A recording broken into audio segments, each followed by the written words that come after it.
Sikat na sikat siya sa social media. Ang daming nababaliw dito sa pabango na to. Let's review!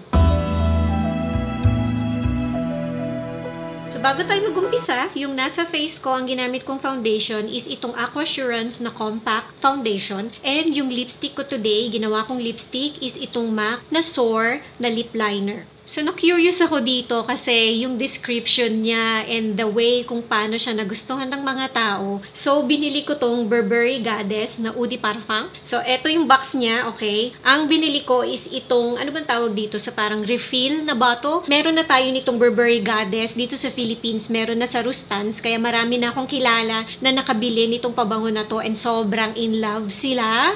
Pero itong refill na bottle, wala pa nito. Parang next month pa yata magkakaroon nito dito sa Pilipinas kung hindi ako nagkakamali. But ulitin ko, makakabili na kayo nitong Burberry Goddess dito sa Philippines. So dahil refill tong binili ko, nilagay ko siya dito sa maliit na spray bottle. Mabango siya guys, pero medyo sabihin na nating pag straight dito sa lalagyan or even dito, pag inamoy mo siya, hindi mo kagad maaamoy yung parang tamis niya or yung ganda niya. Ang maaamoy mo sa kanya is medyo amoy mapanghe because of yung mga florals nito. So, wag kayong madadala. Pag naamoy ninyo siya sa bottle, spray nyo muna sa skin ninyo. Ang bango nito, guys. Ang bango nito. Yung ibig ko sabihin dun sa parang amoy ihi or yung parang mapanghe is may pagka-indolic siya because of yung mga notes nito, okay? So, sa initial na spray, this smells like marshmallow. Actually, it smells like stronger version ng Kayali Pistachio Yum Gelato na 33 without the pistachio. So, ganun yung maaamoy mo sa kanya. I guess siguro uso kasi yung mga ganitong klase ng amoy lately, gourmand, marshmallowy,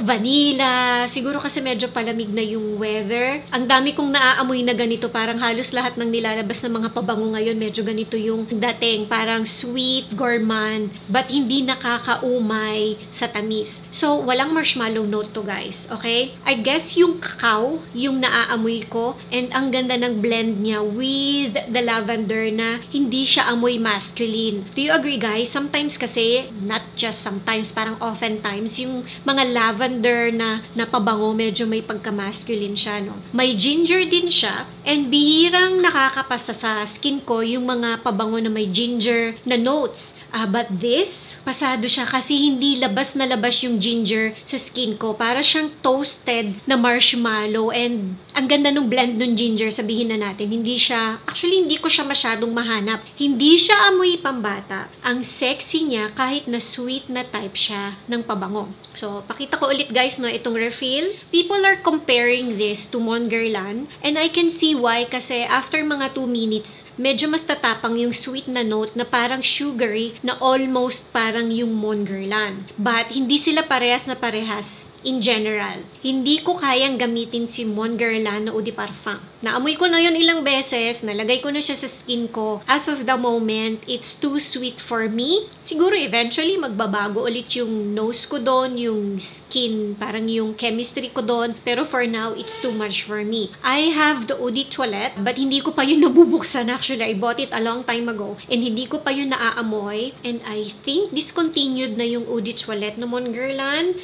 I-correct nyo nga ako guys kung mali ako, no? I think yung Eau de Toilette medyo mas magugustuhan ko, but ulitin ko, hindi ko pa siya natetest sa skin. So, after mga 5 minutes, ang hina na niya.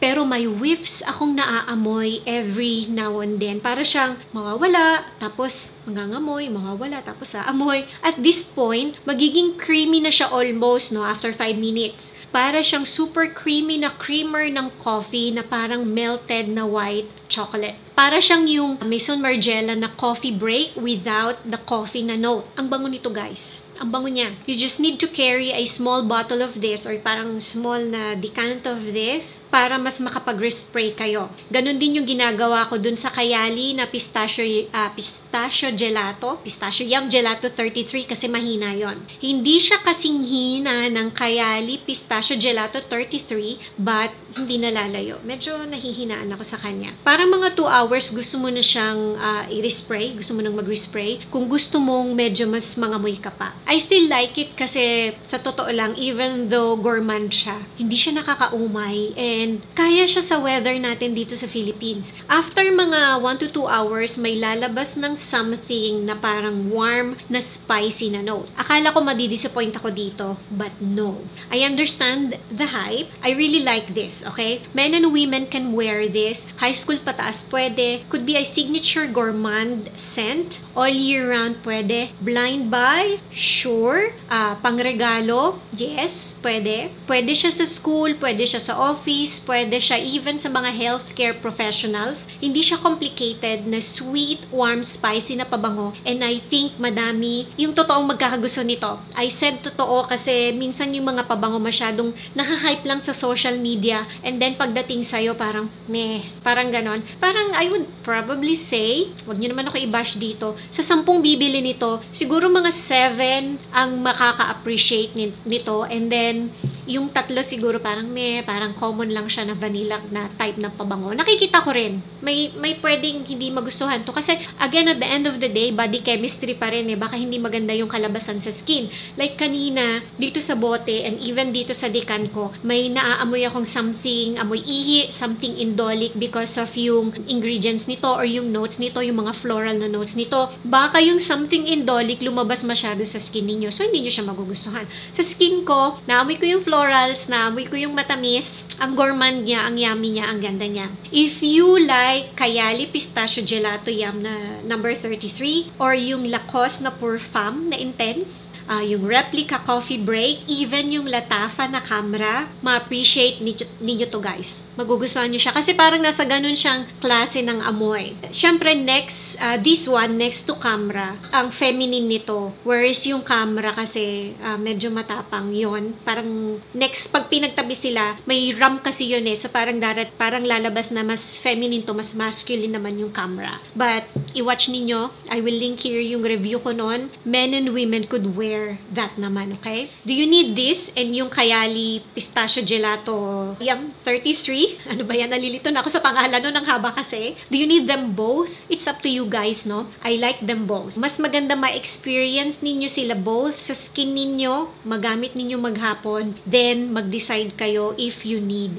them both. Okay? So, ayan na guys yung review ko nitong Burberry Goddess Eau de Parfum. Sana maglabas sila ng intense or nung elixir na version. I think mas magiging maganda yon. Pero this one, wala na akong complaints dito. Maganda siya guys. Na-appreciate ko siya. Meron ba kayo nitong pabango na to? Mag-comment nga kayo below. Thank you for watching and see you in my next video. Bye!